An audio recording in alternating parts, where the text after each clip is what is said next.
सावन सोमवार की कथा के अनुसार अमरपुर नगर में एक साहूकार रहता था। दूर दूर तक उसका व्यापार फैला हुआ था। नगर में उस साहूकार का सभी लोग मान सम्मान करते थे। इतना सब कुछ होने पर भी वह साहूकार अंतर मन से बहुत दुखी था, क्योंकि उस साहूकार का कोई पुत्र नहीं था। दिन रात उसे एक ही चिंता सताती रहती थी। उसकी मृत्यु के बाद उसके इतने बड़े व्यापार और धन संपत्ति को कौन संभालेगा। पुत्र पाने की इच्छा से वह साहूकार प्रति सोमवार भगवान शिव जी की व्रत पूजा किया करता था। सायंकाल को साहूकार शिव मंदिर में जाकर भगवान शिव के सामने घी का दीपक जलाया करता था।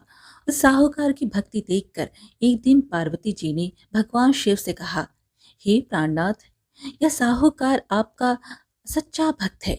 कितने दिनों से यह सोमवार का व्रत और पूजा नियमित कर रहा है। भगवान, आप इस साहूकार की मनोकामना अवश्य पूर्ण करें। भगवान शिव ने मुस्कुराते हुए कहा, हे पार्वती, इस संसार में सबको उसके कर्म के अनुसार फल की प्राप्ति होती है। प्राणी जैसा कर्म करते हैं उन्हें वैसा ही फल प्राप्त होता है। इसके बावजूद पार्वती जी नहीं मानी।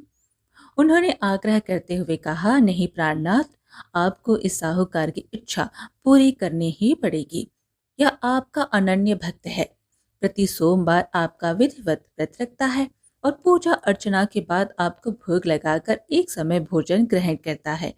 आपको इसे पुत्र प्राप्ति का वरदान देना ही होगा। पार्वती जी के इतना आग्रह करने पर भगवान भोलेनाथ ने कहा, तुम्हारे आग्रह पर मैं इस साहूकार को पुत्र प्राप्ति का वरदान देता हूँ, लेकिन इसका पुत्र 16 वर्ष से अधिक जीवित नहीं रहेगा। उसी रात भगवान शिव ने स्वप्न में उस साहूकार को दर्शन देकर उसे पुत्र प्राप्ति का वरदान दिया और उसके पुत्र के 16 वर्ष तक जीवित रहने की बात भी बताई। भगवान के वरदान से साहूकार को खुशी तो हुई, लेकिन पुत्र की अल्पायु की चिंता ने उस खुशी को नष्ट कर दिया। साहूकार पहले की तरह सोमवार का विधिवत व्रत करता रहा। कुछ महीने पश्चात उसके घर अति सुंदर पुत्र उत्पन्न हुआ। पुत्र जन्म से साहूकार के घर में खुशियां भर गई। बहुत धूमधाम से पुत्र जन्म का समारोह मनाया गया।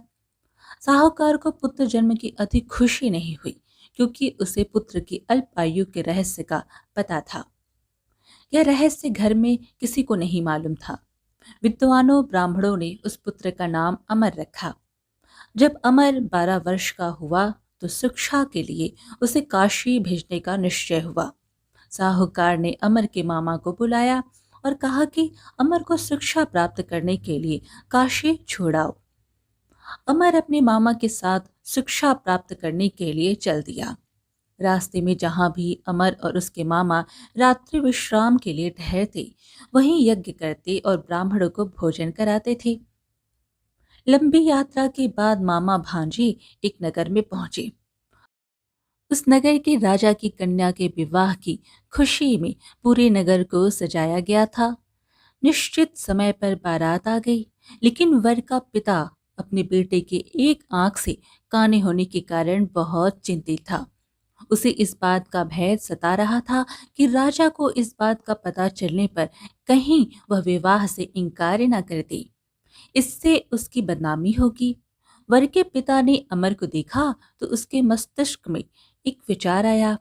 उसने सोचा, क्यों न इस लड़के को दूल्हा बनाकर राजकुमारी से विवाह करा दूं।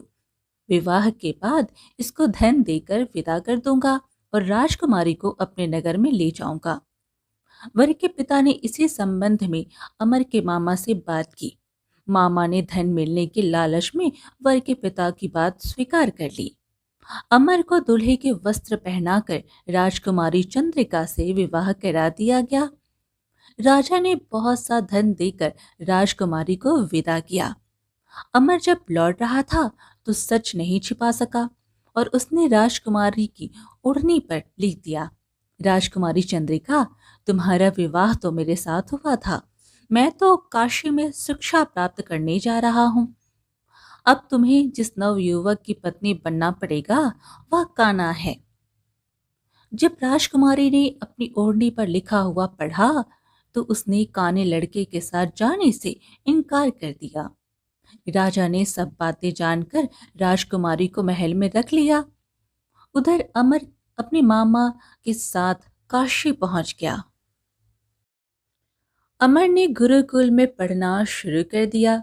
जब अमर की आयु 16 वर्ष पूरी हुई तो उसने एक यज्ञ किया। यज्ञ की समाप्ति पर ब्राह्मणों को भोजन कराया और खूब अन्न वस्त्र दान दिए। रात को अमर अपने शयन कक्ष में सो गया। महादेव के वरदान के अनुसार शयनावस्था में ही अमर के प्राण पखेरु उड़ गए। सूर्योदय पर मामा अमर को मृत देखकर रोने पीटने लगा। आसपास के लोग भी एकत्र होकर दुख प्रकट करने लगे। मामा के रोने विलाप करने के स्वर समीप से गुजरते हुए भगवान शिव जी और माता पार्वती ने भी सुने। पार्वती जी ने भगवान से कहा, प्राणनाथ, मुझसे इसके रोने के स्वर सहन नहीं हो रहे। आप इस व्यक्ति के कष्ट अवश्य दूर करें। भगवान शिव जी ने पार्वती जी के साथ अदृश्य रूप में समीप जाकर अमर को देखा तो पार्वती जी से बोले, हे देवी, यह तो उसी साहूकार का पुत्र है। मैंने इसे 16 वर्ष की आयु का वरदान दिया था। इसकी आयु तो पूरी हो गई। पार्वती जी ने फिर भगवान शिव जी से निवेदन किया, हे प्राणनाथ, आप इस लड़के को जीवित करें, नहीं तो इसके माता पिता पुत्र की मृत्यु के कारण रो रो कर अपने प्राणों का त्याग कर देंगे। इस लड़के का पिता तो आपका परम भक्त है। वर्षों से सोमवार का व्रत करते हुए आपको भोग लगा रहा है। पार्वती जी के आग्रह करने पर भगवान शिव जी ने उस लड़के को जीवित होने का वरदान दिया और कुछ ही पल में वह जीवित होकर उठ बैठा। शिक्षा समाप्त करके अमर मामा के साथ अपने नगर की ओर चल दिया। दोनों चलते हुए उसी नगर पे पहुंचे जहां अमर का विवाह हुआ था।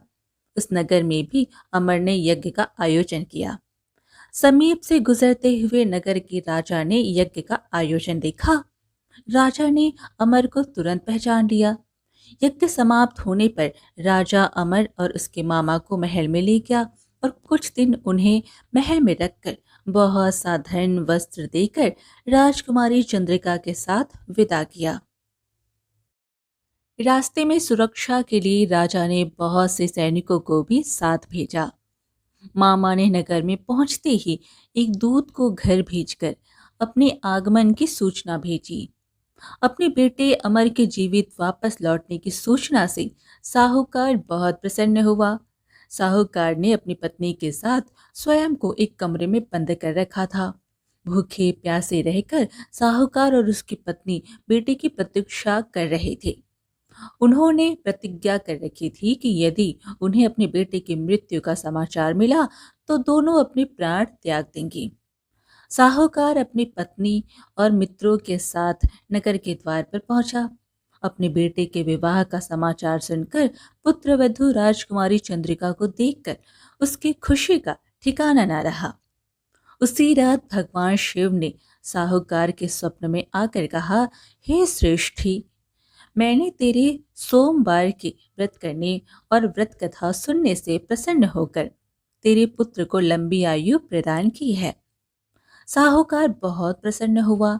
सोमवार का व्रत करने से साहूकार के घर में खुशियां लौट आई। शास्त्रों में लिखा है कि जो स्त्री पुरुष सावन के सोमवार का विधिवत व्रत करते हैं और व्रत कथा सुनते हैं, उनकी सभी इच्छाएं पूरी होती हैं।